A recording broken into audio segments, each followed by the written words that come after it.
addressing his new role with the Miami Dolphins and if he was ever approached for a similar role by the Cowboys. Here was his response. I think the Dolphins were wise in understanding my relationships around the league and knowing that I have information that they don't have or can't get. And I think they were smart in taking advantage of that, whether it was through me or through somebody else.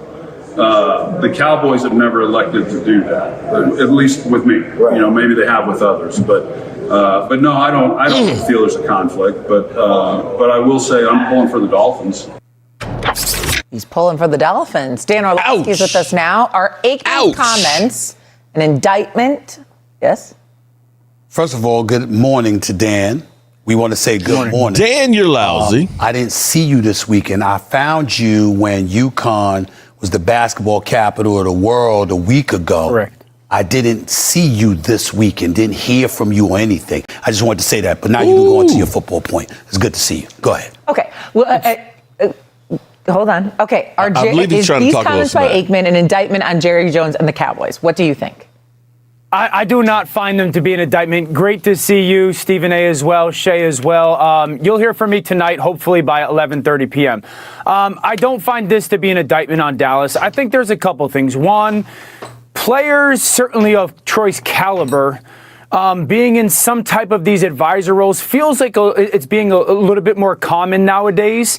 I know obviously Tom Brady with the Las Vegas Raiders is in an ownership role, so he's got some of that advisor and or consultant element. Yeah. I'm sure part of it. He's not doing it in New England, probably because my guess couldn't become some of an owner in that. But I do think it's a little bit more common nowadays. I think the second thing in Dallas is it's a family business. I mean, if you just the chain of command in Dallas feels like it goes Jerry Jones, maybe to his wife, Stephen Jones, somebody else that has Jones. And so like it's very much so the family business. I don't necessarily agree with it, but I don't think the Cowboys Jones are taking this massive miss. And then the other point that I wanted to talk about, Stephen A, is like, is it maybe a little bit too close to the vest?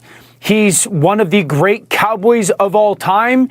If you bring in one of the great Cowboys of all time, and there's a long list of them, does that mean you have to open the door for another person, another ex-great Cowboy that wants to have a say in the organization? And then do you have to say yes to that person? So I think like it's the Pandora box of there's very few that are on the level of Troy. Does it mean that it's opened up to everybody else? I'm sorry, Dan, well, you're lousy. Where you're coming Dan, from, you're but that doesn't mean that it's any less egregious that the Dallas Cowboys have not capitalized on the presence and the expertise of a quarterback, a former quarterback who happens to be a 3-time Super Bowl champion, who, by the way, is still intimately connected to the game because he's calling games and giving color commentary every Monday night for the last several years here, and every Sunday when he was at Fox. I mean, what the hell are you thinking? You capitalize off of the assets that you have. This is one of your own if you're Jerry Jones. Jerry Jones, it's not just his family. Jerry Jones considers members of the Dallas Cowboys as an extended family. If that would apply to anybody, it would be Troy Aikman, who is a brilliant football mind. We are incredibly, incredibly lucky to have him. And we have to sit up there, and I'm going to say this on national television to the bosses at ESPN.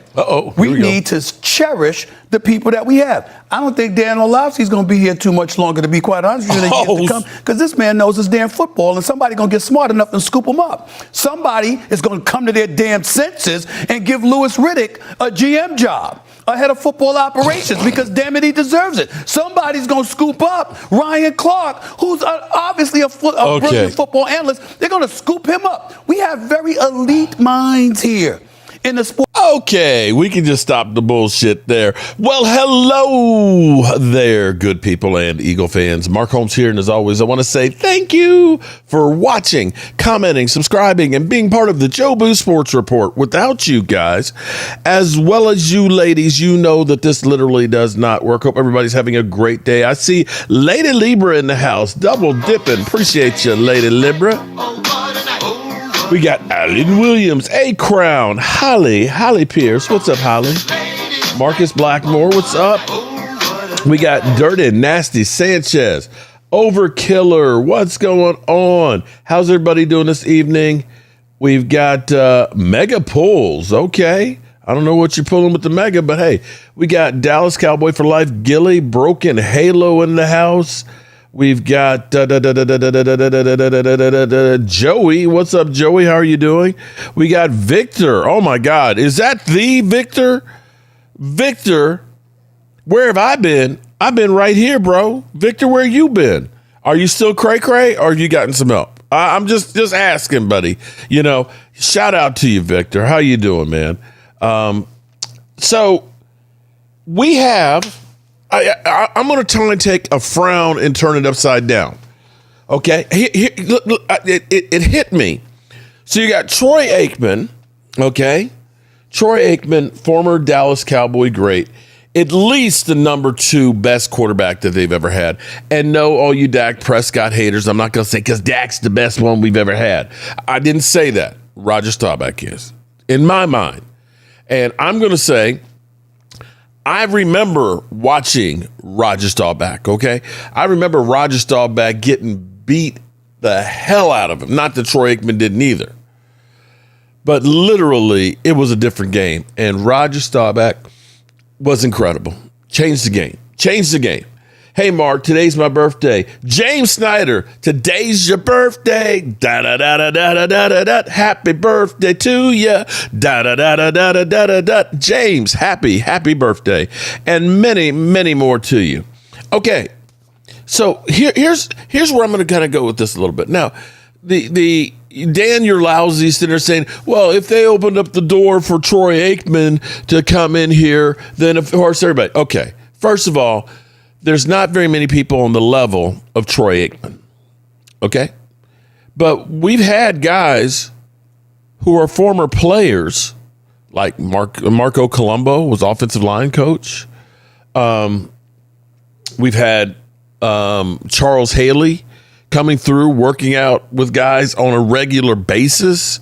You remember famously Taco Charlton when Charles Haley questioned his football IQ and his desire to play. He basically said, who's this old guy? Yeah, well, people, I think Taco is in the USFL right now, so maybe he should have listened. Oh, man. Hello, road trip friend. It's Momo in the house. What's up, Momo? Momo, I got some noise counseling headphones. Okay?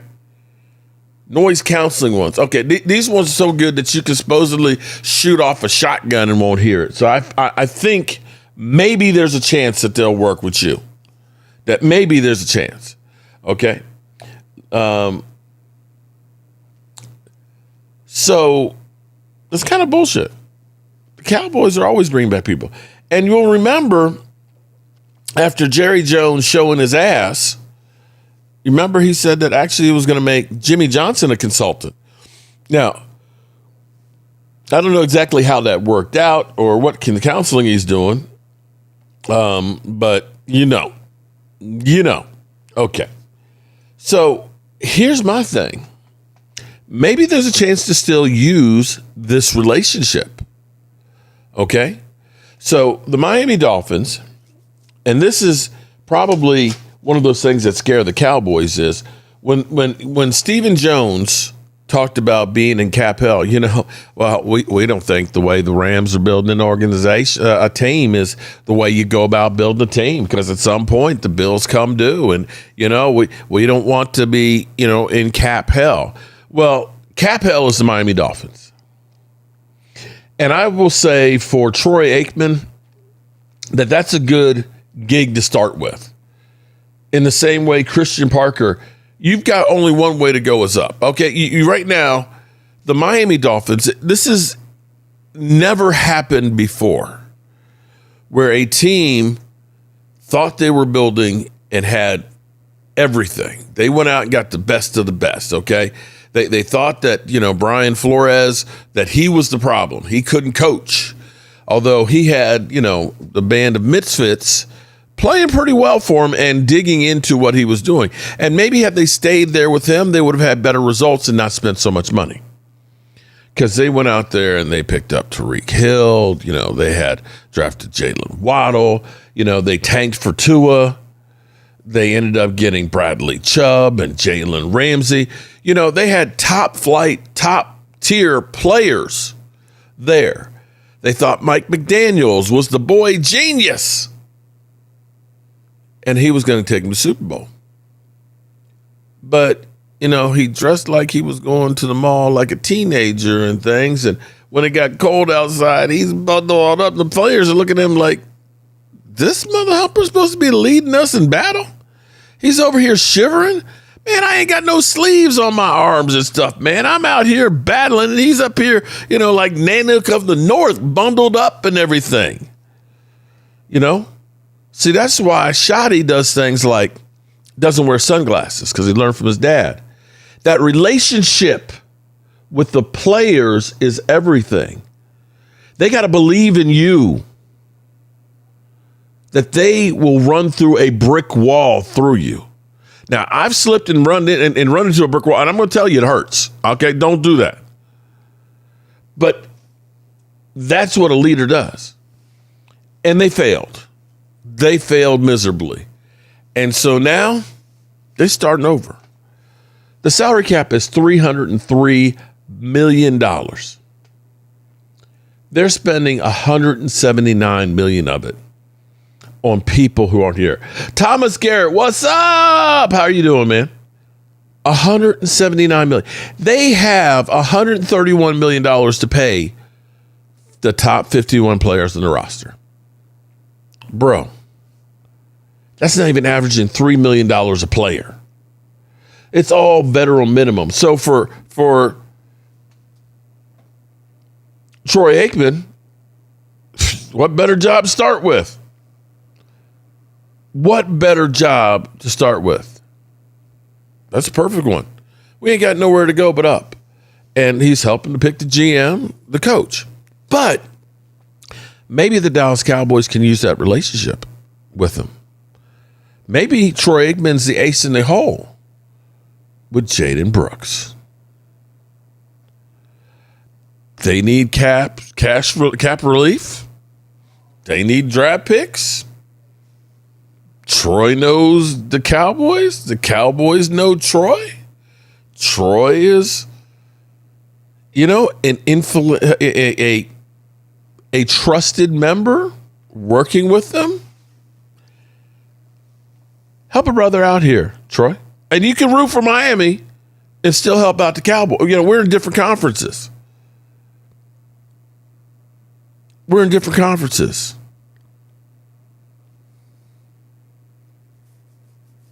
Maybe that's how they mend the fences.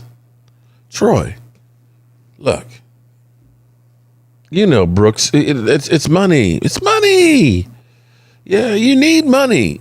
Brooks, by the time you rebuild the team, he's going to be old. We can help you. Let's help each other out, Troy. Let's start doing this shit together, because maybe there's some things that you can use to make you look better, and maybe there's some things we can use to help us. Pick up the phone, give us a call. Let's see what we can work out. That would be my take on this. And I think that maybe that's, because again, we usually trade a lot with the Raiders because of the relationship that Jerry used to have with Al Davis. That was our pipeline. Relationships matter. They really do. Now, I'm going to go ahead. We've got all kinds of shit that's happening. We still have our 30 for 30 visits going on. We are 2 weeks and 1 day. 2 weeks and 1 day from me picking up Momo at the train station. Our journey begins at that moment. I don't know how it's going to be. I don't know how I'm going to be after it. It's going to get crazy. It's going to get crazy. Now, I'm getting some updated equipment because I want to be light, agile, and I want to get better sound quality. So I've actually ordered a Rode wireless Go 3 setup. It's 2 wireless microphone transmitters that are supposed to be extraordinary. Okay, so I hope they work, and I hope we can get a good signal there at the draft so we can live stream from the draft. But we will definitely check and see. So I want to get on my soapbox here, first of all, on making the case that the Cowboys, as always, are messing up. Now, Jane Slater says, don't worry, be happy, because the Cowboys have time to get George Pickens done. Let's check her out. You know, it's hard to say, Tom. I mean, I'm thinking back to last year, we thought the Micah Parsons deal was getting done until it didn't. Word of advice for George Pickens: don't enter Jerry Jones's office without your agent. Tell him to pick up the phone and call David Mulugheta. Look, when you listen to the guys on this team, he is a critical part of this offense. Now, Dak Prescott used the word vital to describe him, and it was CeeDee Lamb who talked about him in the offseason, saying he doesn't care if he gets paid more than him. He just wants him on this team. And then as for Jerry, where he stands on it, you heard some of his comments there. Just reading between the lines, Tom, I get the sense that he wants him here. He seems optimistic. And though team sources have told me Pickens at times has been habitually late to meetings, on the field, it's a move that's paid off for Dallas by making that trade last season. There was skepticism about bringing him in. I found him thoughtful, well-liked in the locker room, and he's a big moment weapon. Length, strength, explosive after catch, and the ability to stretch defenses vertically. Look no further than that win over Kansas City on Thanksgiving. You know, he was relatively quiet until the fourth quarter, and then he hauled in that 39-yard catch on a 3rd and 8. A few minutes later, he had a monster toe tap catch for the 2-point conversion to help them extend the lead. This was a nice one. Let's see this right there. And with 2:13 to go, the game was tight. Look at Prescott. He hit him on that crucial 3rd and 2 for 13 yards to help seal it. Now, if you looked at how Dallas moved in free agency, Tom, there doesn't seem to be panic as it relates to the wide receivers room. If anything, I think they've been intentional with what they've done. Of course, they got Javonte Williams extended, but they focused solely on defense, and I think that's a good thing. I think that's a good thing, too. Now, let me ask you this, okay? Let me ask you. I'm trying different camera angles and things here, okay? The whole George Pickens situation here, okay? I keep hearing people talking about George Pickens is a luxury, okay? You know, the Cowboys, they need help on the defense. George Pickens is a luxury. So let me ask this. In 2000, I think, or 2001, the Cowboys were looking for a luxury in Joey Galloway. They traded 2 first-round picks for Joey Galloway, and he didn't bust a grape. Y'all remember that? Okay. Do y'all remember when we ended up signing T.O. to a big contract after he left Philadelphia because we were looking for a luxury? We also signed like Terry Glenn at that time. Y'all remember that? Yeah, you remember that? Miles Austin, we paid him a big chunk of money too. And he had rubber bands for hamstrings. And then the Cowboys were looking for another luxury, and they traded a first, second, and I think a third for Roy Williams. Looking for that luxury, right? I think I remember the Cowboys trading a first-round pick for Amari Cooper, right? So here we have a guy. Let me just. Can we agree that these were the quarterbacks that were thrown to him in Pittsburgh?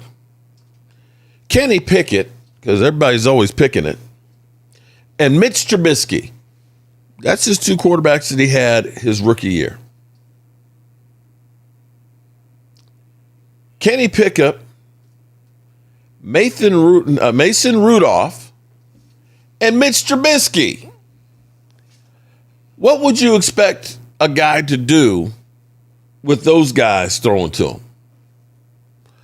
And then his last year in Pittsburgh had Russell Wilson and Justin Fields. Oh shit! Oh shit! What would you expect him to be one of the top wide receivers in football with those guys throwing to him? I'm asking for a friend. Frank has been throwing your name around. Oh, well, is that all he's throwing around my name? Usually he's throwing pictures and videos there, Victor. Okay. Watch out for Frank Joseph. After all these years, okay, what, am I supposed to be living my life with looking over my shoulder? Okay. Frank gonna do what Frank gonna do. So would it be interesting? Oh, actually, let me go through this list. Let's go through this list here right now. Let me name a few. Let me do a few names here. Let me pull this up. Let's see. Chris Olave, Mike Evans, Terry McLaurin, DJ Moore, Nico Collins, Drake London, Travis Kelce, DK Metcalf, Jalen Waddle, Devontae Smith, Stephon Diggs, Puka Nacua. All of those guys that I just named have less yards over the last 4 years than George Pickens, who was literally having nobody's throw to him for his first 3 years. George Pickens has averaged over 1,060 yards a season with bums throwing to him until Dak Prescott. He is currently eighth in yardage over the last 4 years in the NFL. Oh shit! Oh shit! Let me play this clip here. This was in Pittsburgh, people. This was in Pittsburgh. 193 yards. I hope I don't get copywritten. Touchdown, 86 yards. Struggled my. Let me turn off the volume here. But just watch this. This is George Pickens. George, look at him go. Look at him go. Look at him go. Look at him go. You see this, right? You see this, right? Look at that shit. Look at that shit. Look at that body control. Look at it. Look at this. Hold it. Look at this. Toe tap. Come on, man. Come on, man.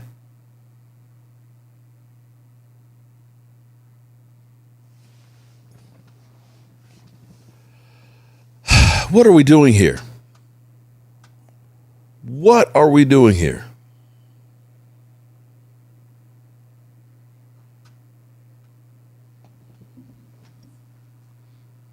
People, what are we doing here? Okay. The worst season George Pickens has had in his career, okay, was his rookie season, 801 yards, 15.4 yards per reception, 4 TDs with a 48% success rate. And this is when he was supposedly being a problem child, okay? He has never in his career averaged under 15.3 yards per reception with bums throwing to him, okay? Bums. You were willing to pay Miles Austin a big contract. You were willing to go ahead and pay Michael Gallup after a 400-some yard season and tearing his ACL. So I ask you, why is it we're having a hard time paying him?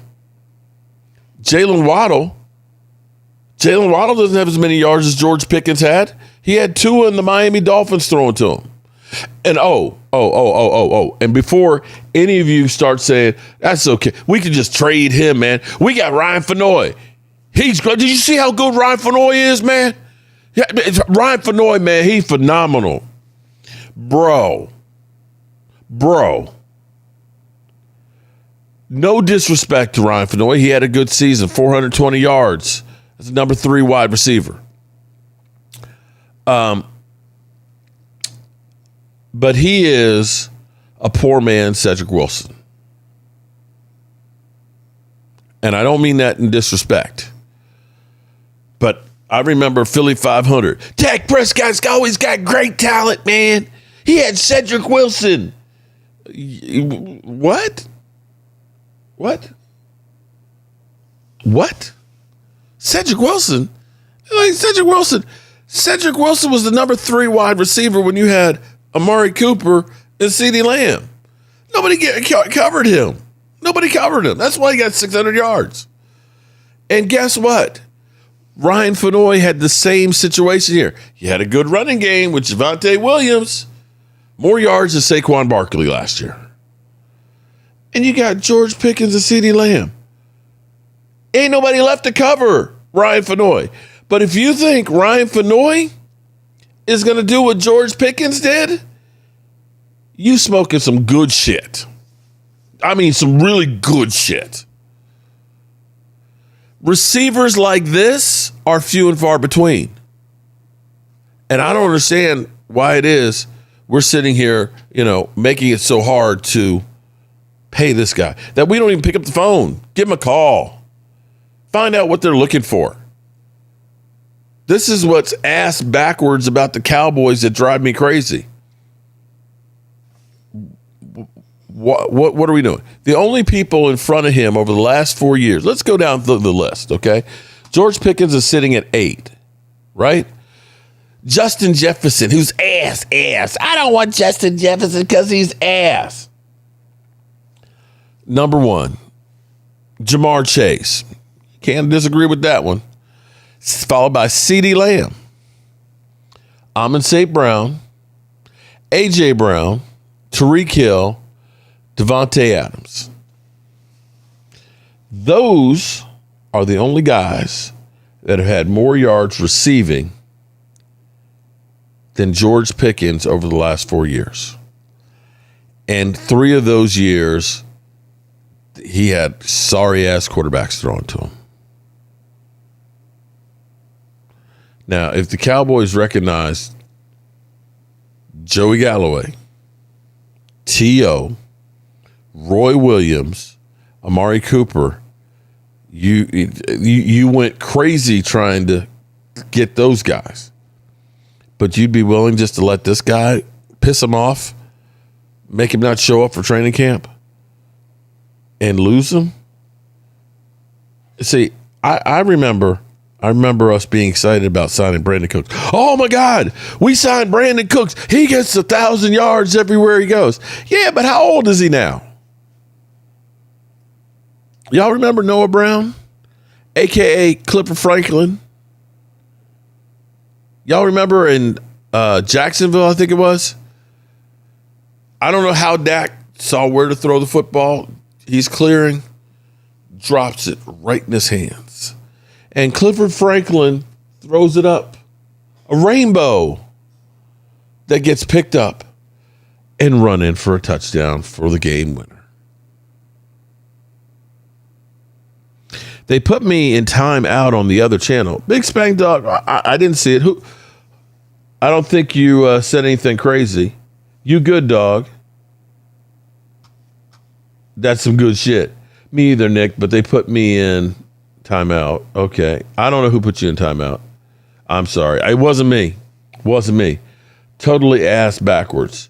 Commanders have a longer Super Bowl drought than the Cowboys. Yes, and so do the San Francisco 49ers. They should trade George Pickens for a second-round pick and get a wide receiver. Okay.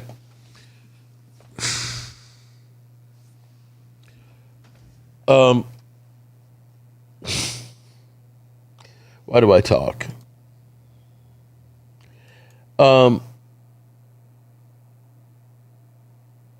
They should take a second round pick. Okay, hold on a minute. Do you speak any English?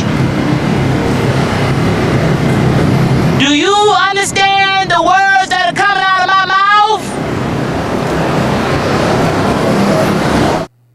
Wait a minute.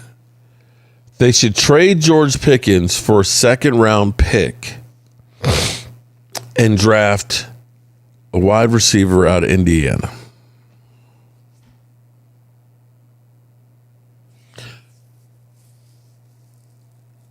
The Cowboys gave up 2 number ones to try and get Joey Galloway. Cowboys paid a king's ransom to T.O. The Cowboys gave up a first, a second, and a third for Roy Williams. The Cowboys gave up a first for Amari Cooper. And you say, just trade this guy for a second round pick and draft a guy. Do I have that right? Do I have that right? Situation requires is a whole lot more, and you shut your mother ass up.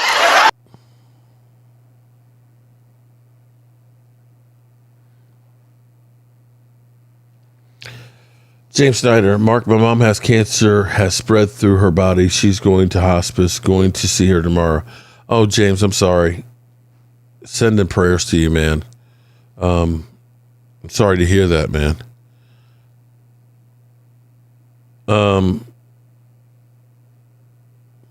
Spank has talking about his Cheerios. The ladies don't want his nuts, honey. His honey nuts. Okay.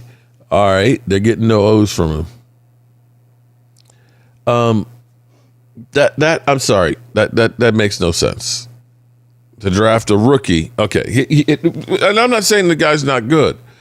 But you're looking at a rookie out the box versus a polished George Pickens that already knows the offense and the quarterback.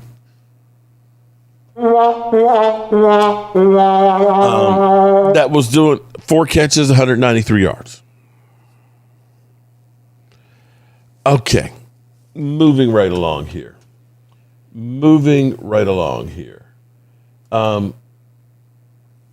Interesting take. Now this is one of those ones where you kind of like, oh, okay. This is like TMZ-ish. But allegedly, here it is.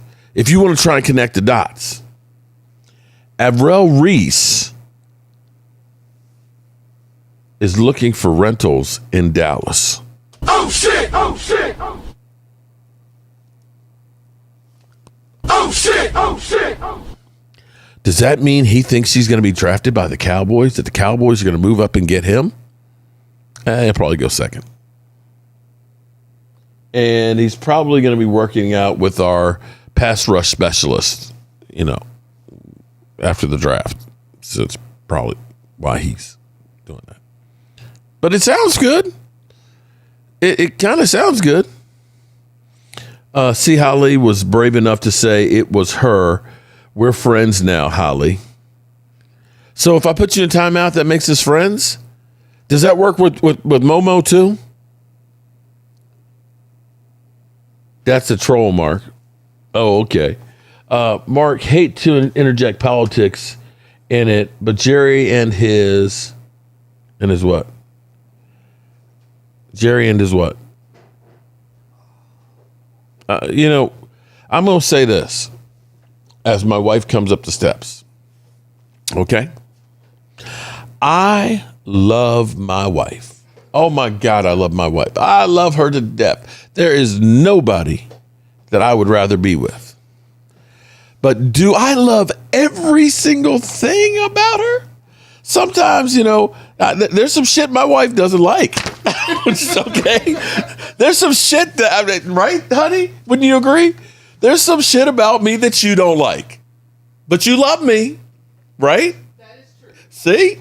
So there's things about the Cowboys and Jerry Jones that I don't like. I don't go along with everything. I'm not happy about everything. When the shit hits the fan or anything else, you don't really like that, okay? So Jerry and his politics okay, I'm not a Cowboy fan because of Jerry Jones. I am a Cowboy fan because of Roger Staubach, Bob Lilly, the Manster, Ed Too Tall Jones, Harvey Martin, the Doomsday Defense, my dad, Tyrone Holmes. That's why I'm a Cowboy fan. You know, that this is, you know, the nose picking. Jerry Jones is like the nose picking of the relationship, right? You know, the scratching your ass and your belly hanging out. Okay, that's Jerry Jones. Okay, I don't cover that shit up. I don't want to see it, right? So that's the thing right there. I would trade Pickens, but nobody wants him for $40 million a year, so we're stuck with him. At least draft his replacement, though. You know, I'm going to say, wait a minute. What are we talking about here? Wait. Just stop for a second. What is it that George Pickens does that says we're stuck with him? That he's the worst person in the world? Did you just see Puka Nacua going to rehab? Do you see DJ Metcalf punching? What? Okay, right. My wife said, yeah, y'all be mad as hell if somebody else got him. But did you see DK Metcalf hitting a fan? You see Stephon Diggs and all his shit that he does, right? You see A.J. Brown checking out, reading books on the sideline and, you know, always being a distraction. You're going to honestly tell me that George Pickens is a bad guy because he showed up late in Vegas and then showed off on the field? What? Are you crazy? I'm sorry. Are you crazy? You know, they say talented people are crazy. You know that, right?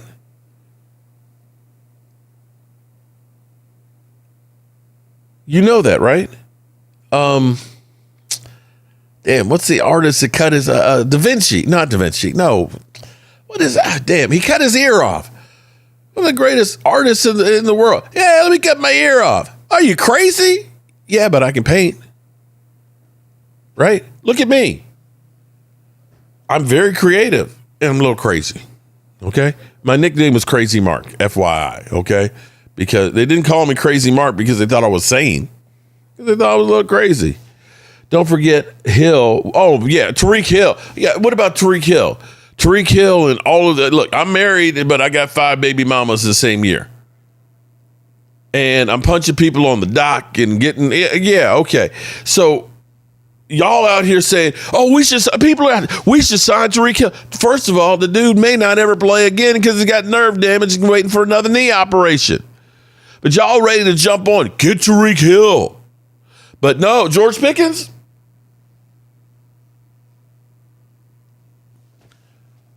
Are we crazy? Seriously. Can we get those likes up, people, for Mark? Thank you, Lady Libra. Okay. I don't know. I don't even know where to go with that one. Okay. I just don't even know where to go with that one. On our 30 visits, okay, we have another one. Another one. Arizona cornerback, Traden Sykes, a nickel defender who can play safety, has visits with the Cowboys, the Eagles, the Falcons, the Panthers. I'm sorry, he already visited us. He's also going to see the Falcons, the Eagles, the Panthers. He's also seen the Titans, the Rams, and the Cardinals. And, yeah, there's that. Okay. And we had another one. Did I miss it? Who else did I miss? I missed the other one. We had another 30 visit. Well, the other 5 would be easy. The other 5. What other 5 there, Big Spank Dog? Oops, he did it again. Dirty Sanchez. Van Gogh. I'm sorry, Van Gogh. Thank you. Van Gogh cut his ear off because he chewed on his brush and painted with a lead-based paint. See? Crazy. Still. Cut his ear off. I chew on my pencil too. I'm chewing my pen, and hell, probably we're getting plenty of lead in our food these days as well. So, yeah, maybe we're all just kind of crazy because of our food or what they call food. But that's another story. Well, it would be easy if he was 11 years in. I agree. We need pass rusher too. Well, we definitely need pass rusher. And I still think that the Cowboys will be revisiting Max Crosby.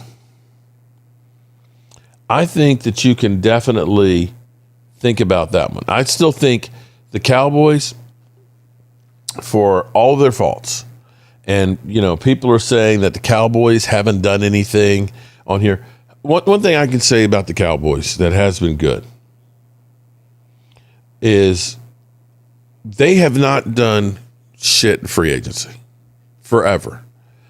And the Cowboys, when they have something bite them in the ass, they go the other direction. They're scared little biatches, okay? And after they signed Brandon Carr, at that time I think it was a $50 million contract, which was big contract. That was a big contract back then. You know, free agent. They thought, okay, yeah, we got a shutdown corner. And then they moved up to get Morris Claiborne. They thought we got a great secondary. Morris Claiborne was ass. And Brandon Carr was decent, but he wasn't like Dion. And you know, since that time, the Cowboys have not signed a free agent that's not been their own for more than $10 million. I don't even think it's been more than 8. They don't do it.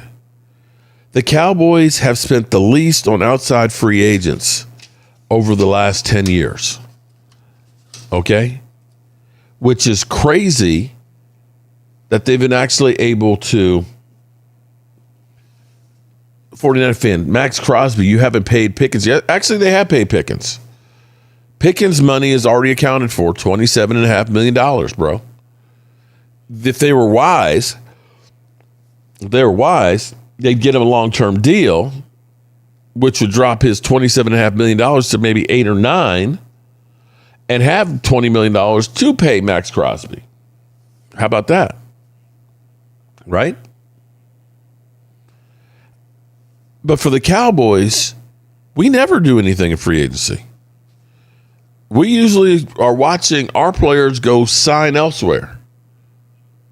I mean, I think about Lyle Collins. I think about Amari Cooper leaving. I think about Dorrance Armstrong. I think about Dante Fowler, Stephon Gilmore, Tyler Biadasz, Tony Pollard, Zeke Elliott, Tyron Smith, and nobody being signed in like.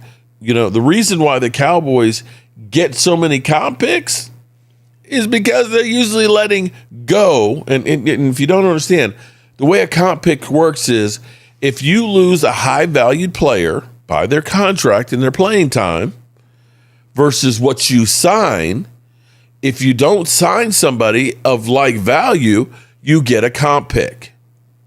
You notice how the Cowboys are always getting 3-4 comp picks every year? That means they had more talent leaving, getting paid, than they were bringing back in. You understand that, right? That's how you get comp picks. Next year, we're projected not to get any comp picks. Why? Because we held on to our good guys. That's first. And the Cowboys have made some moves that make them better than usual at this time of year. And the one thing you can at least count on, I've killed them about free agency, but the Cowboys have had more hits in the first round than I think anybody else in the NFL since 2010. The only ones you look at and say, they just absolutely sucked, is Taco Charlton and Mozzie Smith. Everyone else of theirs have been at least a Pro Bowler. When you think about CeeDee Lamb, you think about Tyler Smith, Tyler Booker, you think about Micah Parsons, you think about Tyron Smith, you think about Dez Bryant, you think about Travis Frederick and Zach Martin. That's a lot of Van Der Esch. That's a lot of guys that have been Pro Bowlers or All Pros. I'm okay with the Awuzie. Awuzie he was the second round.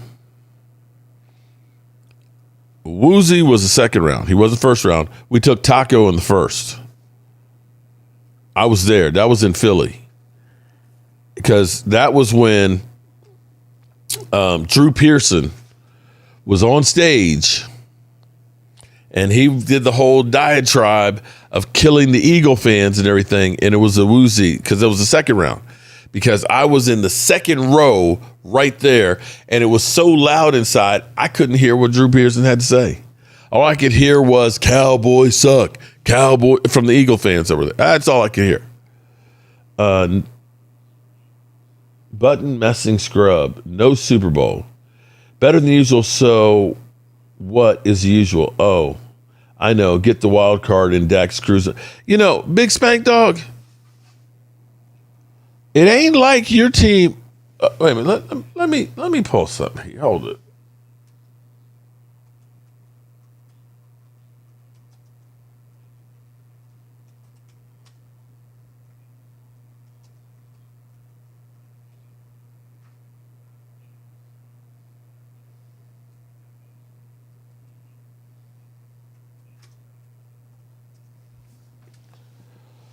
Oh boy, let's see. You know, Spank Dog, FYI, your team all time is 646 wins with 660 losses. Your team has a losing record all time. Okay? Okay. And you know you just came off of a 5-12 season, okay? Okay? Yeah, 5-12. In 23, you had 4-13. In 22, you were 8-1. In 21, you were 7-10, and you won the division because everybody else was ass. Yeah, Dak Prescott was injured that year. In 2020, you were 7-9. In 2019, you were 3-13. In 2018, you were 7-9. In 2017, you were 7-9. In 2016, you were 8-1. I'm sorry, 8-7-1. Bro, you've had one winning season. One winning season in the last 10, Big Spank Dog. One winning season. You realize that, right? You got 2 division titles, one of which you won with 7-9 record because everybody else sucked. So I don't know why you have the feeling that you have the need and the right to come in and trash the Dallas Cowboys, and especially my quarterback. You know how many damn quarterbacks you've gone through since Dak Prescott? Do you, punk? Do you? I mean, you had eyebrows. We got one of your better ones on our roster right now. You had Alex Smith, who was a pretty good quarterback. You messed him up. You had Ryan Fitzpatrick, who is always the place card holder and is at least good for 3 or 4 games. He couldn't even get through the first game.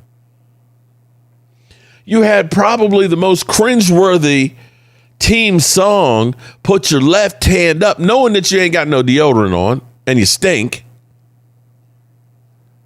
What the hell gives you, I mean, I can, the Eagles fan, yeah, I take that shit from them. They at least won a Super Bowl. They won 2 since the last time we did. And they've been to 4 since the last time we did. I can give them some credibility. You had a one-hit wonder. Seriously. You guys have been so bad. You had Jack Johnson. About the only team Jack Johnson hasn't played for, I guess, is the Dallas Cowboys. Didn't you have him twice? Twice.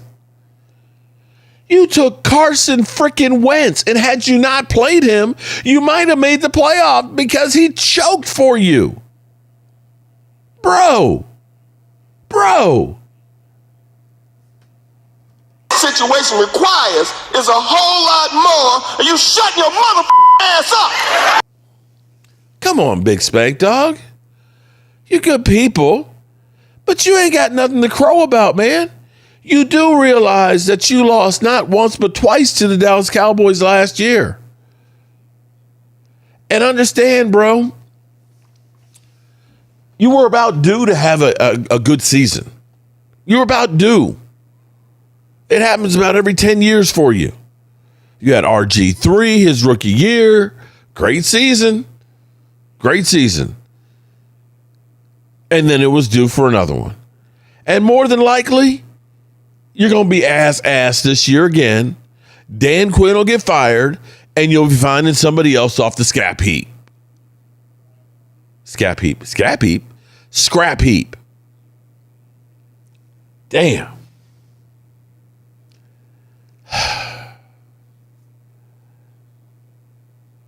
And what's that top 5 get you, Alan?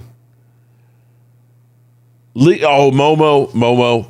Listen, I'm getting fired up. Okay, I'm getting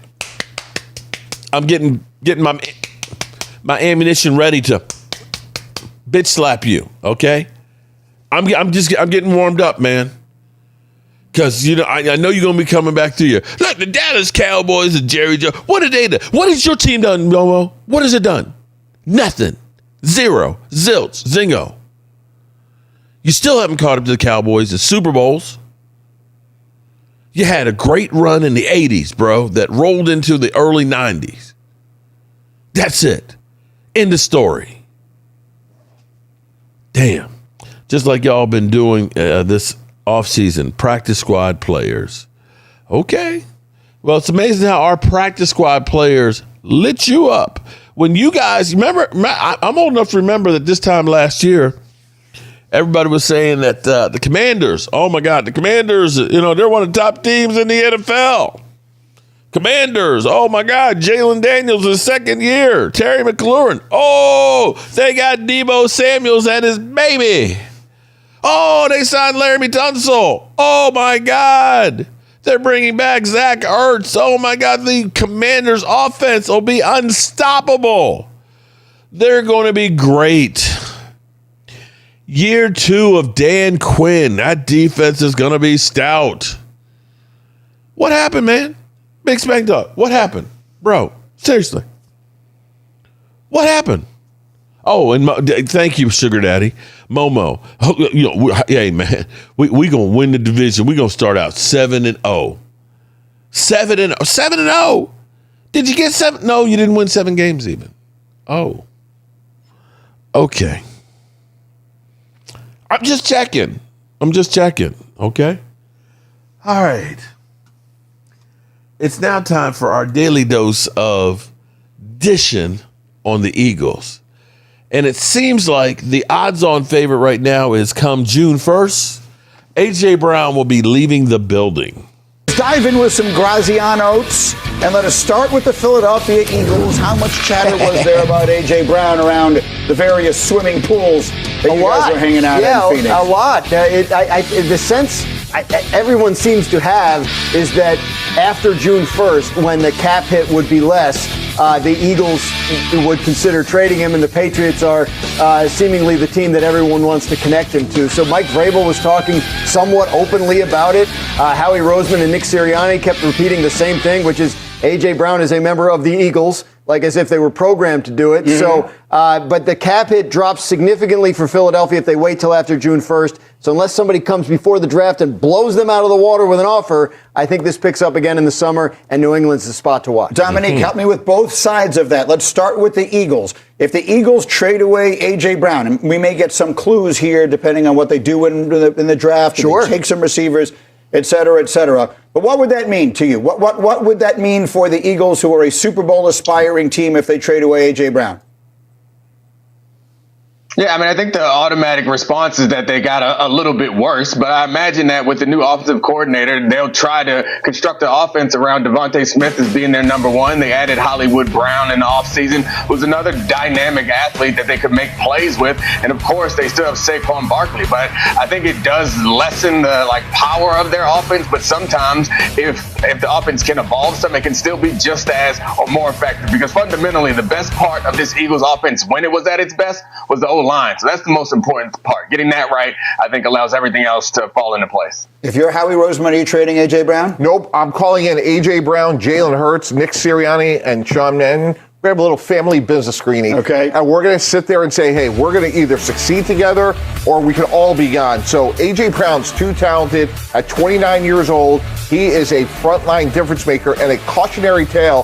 Braz mentioned Mike Vrabel. When they traded him in Tennessee, they're still trying to replace him. They tried it with Treylon Burks. So we're in the business of collecting good players, and let's try to make it work. You have a new offensive coordinator. Let's reset it. You mentioned, by the way, the Vrabel of it all. Ironically, but not coincidentally, he would be on the other side of this, proposed thing if it happens. What would that mean in New England, Dominique, if all of a sudden you add A.J. Brown to this Patriot team that was in the Super Bowl last year? What does that mean? It's all the things that Mike T just said, just for the other team. He is a top-line playmaker. I think he also mentioned that he's 29, which is close to 30, which is the age where people tend not to love paying their high-profile ex-receivers anymore. But I think he still has something in the tank. When he gets opportunities and deep routes and contested catches, there are very few players in the league as dynamic and effective as A.J. Brown. So I think this team gets better offensively if they can add him to the lineup. Yeah, the key thing to pay attention to is the price. The Eagles are not of a mind of... So, they're saying that they should keep... Now see, here's the difference. I'm trying to understand this. They're saying that the Eagles are a better team keeping A.J. Brown. Weren't the Eagles, a little bit stressed on cash? Aren't they trying to pay, Jalen Carter and things like that? And... couldn't they use the cash, right? But they're not saying he's a luxury. They're not saying that they should move on. They're not saying that, he's got problems in the past, right? They said, let's take him in a room, sit him down, and work it out. Yeah. Been waiting for Dak to be benched for 11 years, poor thing. Yeah, they sure have been. On a final note, we'll go ahead and talk about Dak Prescott. I've been told that I haven't been treating Dak the same way with everything that's going on. I will say that Dak Prescott confirmed that, the wedding is definitely off, okay? And he is filing for joint custody of his kids, of his two daughters, and having been through a marriage where there were kids involved, you will always be tied to that other person. My first marriage didn't work out, but I'm grateful for her, because had the two of us not been together and her having our kids, I wouldn't have the two children that I do. So that's going to be the connection that the two of them will always have. And for the betterment of the kids, it's better that they get along. And it's certainly better if he is part of their life. Unfortunately, we have a lot of players out here who are, as Cop Pizzle would say, making some babies all over the place. And what they players find out, that it's not the same when you're not playing football. You got all these kids, you got these baby mamas that you got to pay, and now you're not bringing in money anymore. And it's a mess. So be smart out there, all right? Understand that a baby's not like a car. You can just take it back to the dealership, turn it back in. A child is very needy and needs you to be there, part of their life. Very expensive. and a lifetime commitment. And I'm grateful that I got 3. Alrighty, good people. I appreciate everybody being here. And I just brought Vizio 55-inch TV. It's awesome.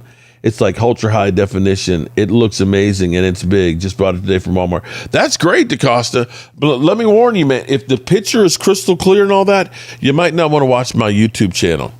Because you get up close to all this.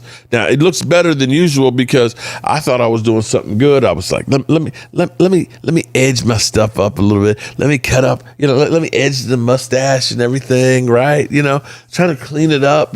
Got the long eyebrow because there's always, when you get my age, you always start to get a few eyebrow lashes that are like 2 inches long, and they start curling up, and then I catch my wife just kind of looking at it. Like, oh, is it another one?